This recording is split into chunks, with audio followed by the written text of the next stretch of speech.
Hey, everybody, welcome into the Marvelous Marvel discussion arena here on the Arena Productions. I'm your host, X-Pat, along with my co-host, Burley. And in this episode, we are going to be discussing Marvel Secret Invasion, episode 4, called Beloved. So, yes, before Burley and I get started on this discussion, I just want to let all of you know that there's going to be spoilers throughout this episode. So if you have not seen the episode yet, please go to Disney Plus and check it out, and then come back and enjoy this breakdown of the episode that Burley and I are going to be doing here. So that is your spoiler warning.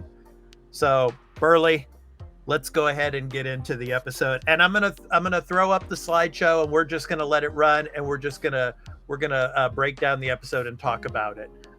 So not any kind of particular order from beginning to end or anything like that. We're gonna talk about the positives and negatives, things like that, as we break it down. So let's go ahead and get into it, Burley.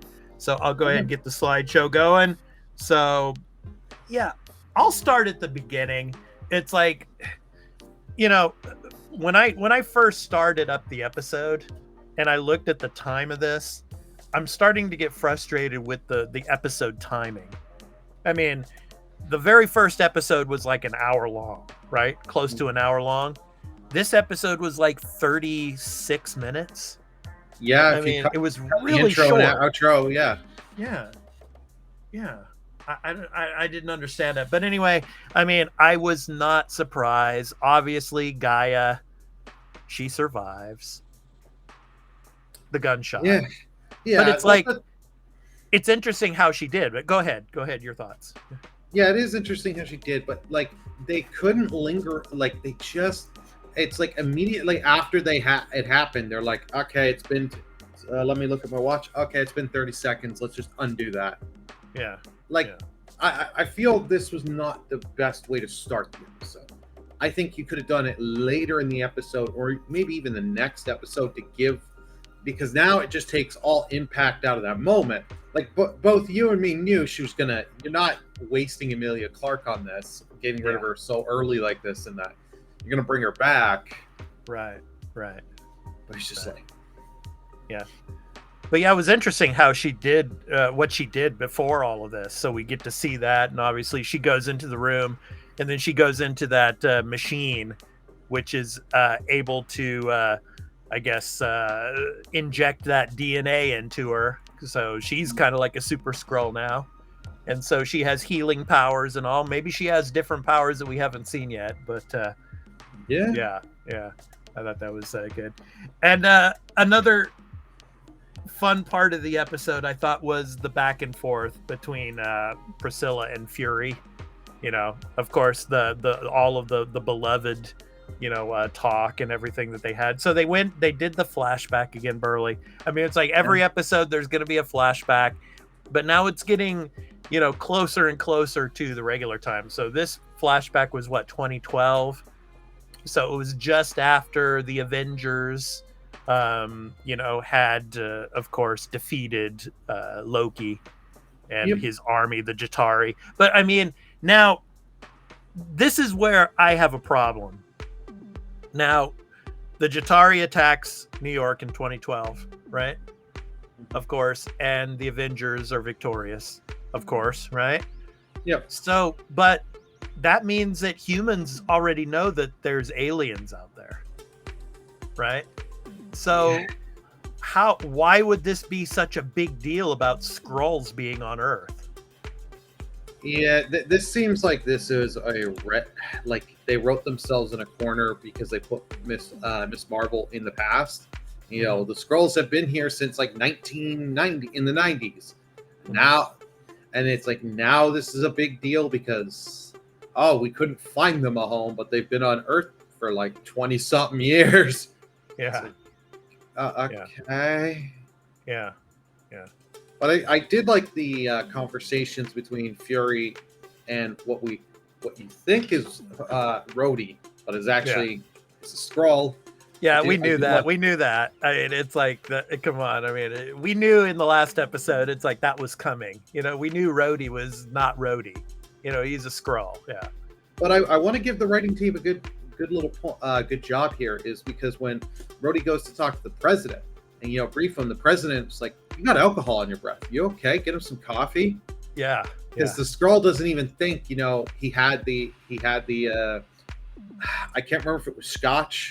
So the president mentioned bourbon, so Bourbon. It was probably a type of bourbon. Yeah. So yeah, I couldn't remember the alcohol, but like it's just like the Skrull didn't even think, oh, I've had that. I should cover my breath with a mint or brush my teeth or something to hide this. I kind of like that. That was a really good moment. Yeah. And I did like the moment too, where that basically was a tracking device. The liquid was the tracking device that Fury was using. Yeah, and it's funny. It's like Fury, the conversation in the church between the Skrull Rhodey and Priscilla. I mean, he's like listening in on it all. So I mean, it's just, I love that. And then when Priscilla and Fury were having that conversation in the home. It's like when the shots went off, it's like, oh, he killed her, and then you see the next scene, it's like there's the bullet in the wall, and stuff. So it's like, because she was talking about, the person's form that she had taken, and before she did that, the person had made her promise that she wouldn't harm Fury, so never harm him. So yeah. And seeing the bullet in the wall, it's like, okay. Yeah. So yeah, that was pretty good. I like that part.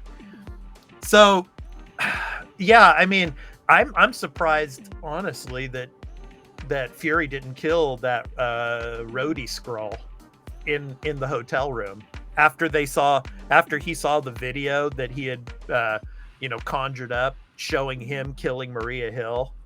It's like I thought when that Skrull Rhodey's sitting on the couch, and then he's coming up, he's putting his coat on behind him. I thought he was just going to break his neck or something, but no, he let him go because obviously he needed to track where he was going. Yeah. Well, he wants to. He wants to kill him. Yeah, but he knows what if I kill him now, I lose my way to help track in and see how much further the rabbit hole goes. Yeah. So it's worth keeping you alive a little bit longer, so that way I can figure it out. Yeah. So, what did you think of the back and forth between Talos and Gaia? I mean, Gaia goes to meet Talos there on the bench in like a kind of like a park or something, and I love Talos's optimism. I mean, Talos, he is so optimistic, and he really, really wants humans and Skrulls to coexist with one another, and he is just the ultimate optimist. But, Gaia is like, man, you're delusional. Dad, you're delusional, and it's like that she's like, that's never going to work, and then she just walks away. And so we don't know where her allegiance is now. Obviously, it's probably still going to be with her father and with Fury, but as she walks away, you're kind of questioning, okay, well, where are her loyalties now? Well, you are questioning where her loyalties, but I love it. Like it said, Talos, and he's like, we show the president that these were all some bad Skrulls. We helped take care of them. He's just going to help us, have to do the right thing because we helped him and help save him. And Gaia's like, yeah, that ain't gonna happen. And she's like, either you're gonna win or he's gonna win. His side will win. The evil Skrulls. Yeah. I think she's basically, you know what? I'm gonna go underground, hold out, see who wins, and see what my next move is. Yeah. Well, there's that image that came up of Gaia in the room with all of those bodies, like on these on these bunks, all like lit up in like a bluish color, and I'm thinking that's probably where Rhodey, the real Rhodey, or all the other people that they've taken over the bodies.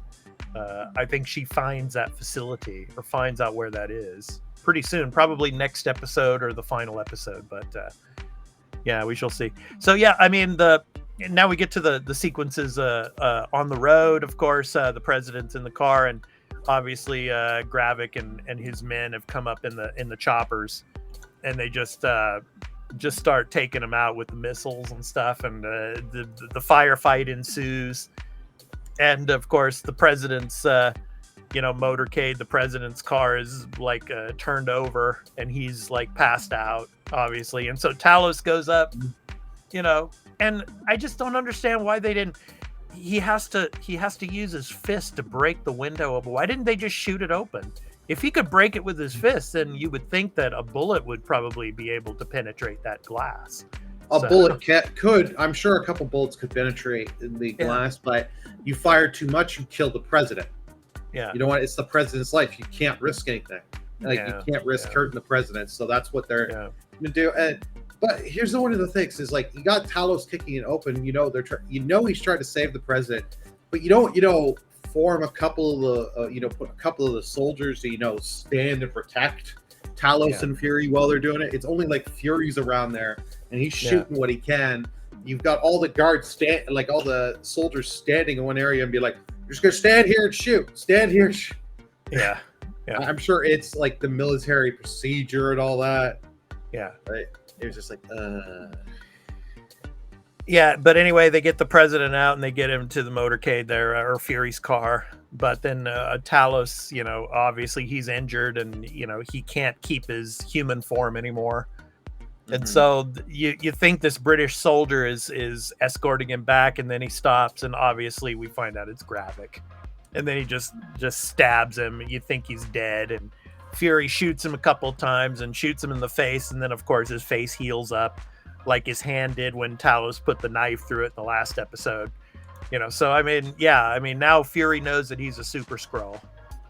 So yeah, I mean, and Talos is laying there like he's dead. We don't know. I don't think he's dead. No, I don't. You could kill Talos, but you're gonna save that for either the end of the second to last episode or the finale. Yeah. You don't kill him at this point. I think. I don't think. I think it's just a fake out. Yeah. And whether they're doing this to be like, and then I'm sure Fury's going to take advantage of this and throw something out in the pipeline to flush Gaia out to get Gaia's help.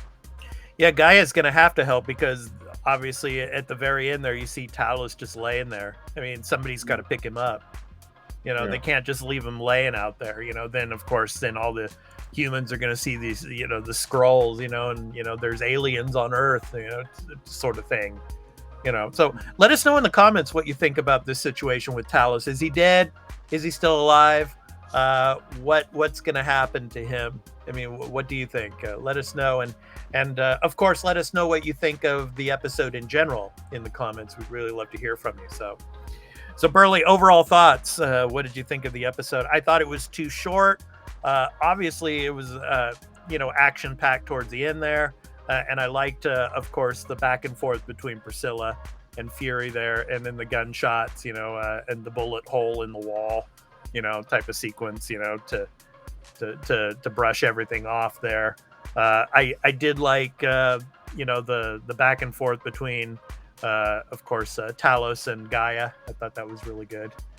So anyway, what were your thoughts overall on this episode?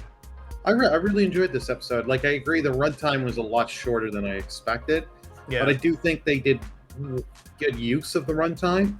And I think it had a good balance of a lot. Like, it had the action at the end, but it had a good balance between the action, the talking, and just people seeing Fury be an actual spy and doing interesting things here, and doing smart moves and their payoffs, and all this and that. So and they're great conversations, like you said, with Talos and Gaia, the Fury and Rhodey Skrull. I'm just gonna call him Rhodey Skrull.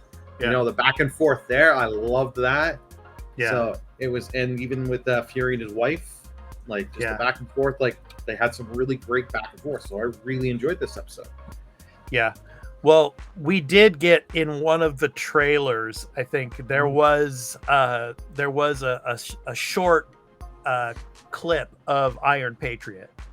So I have a feeling that the real Rhodey at some point is going to take out the Skrull Rhodey. I Oh, think, and you're going to get the Iron Patriot Corps coming in to help out. I think so.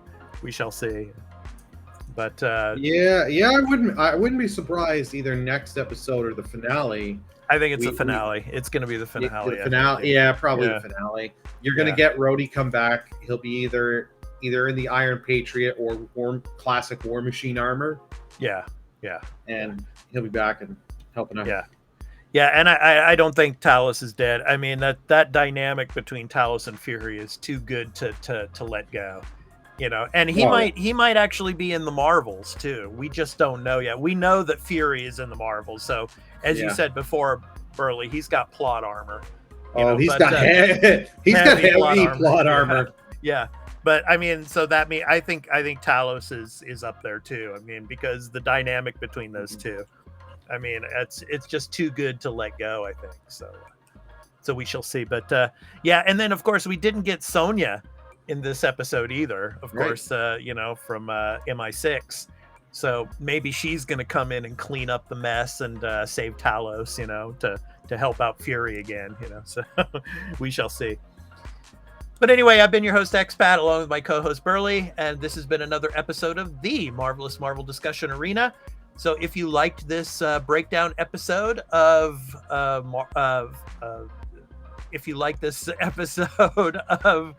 course, episode 4 of Secret Invasion, please be sure to hit that like, subscribe, and notification bell for when we drop another episode of the Marvelous Marvel Discussion Arena or any of our other content here on the Arena Productions. It took me a while to get that out. Yeah, so. It's all good. It's been a long day, but anyway, thank you so much, all of you viewers, and we hope to catch you for episode 5 next week. So take care, everyone. Peace out. Bye, everyone.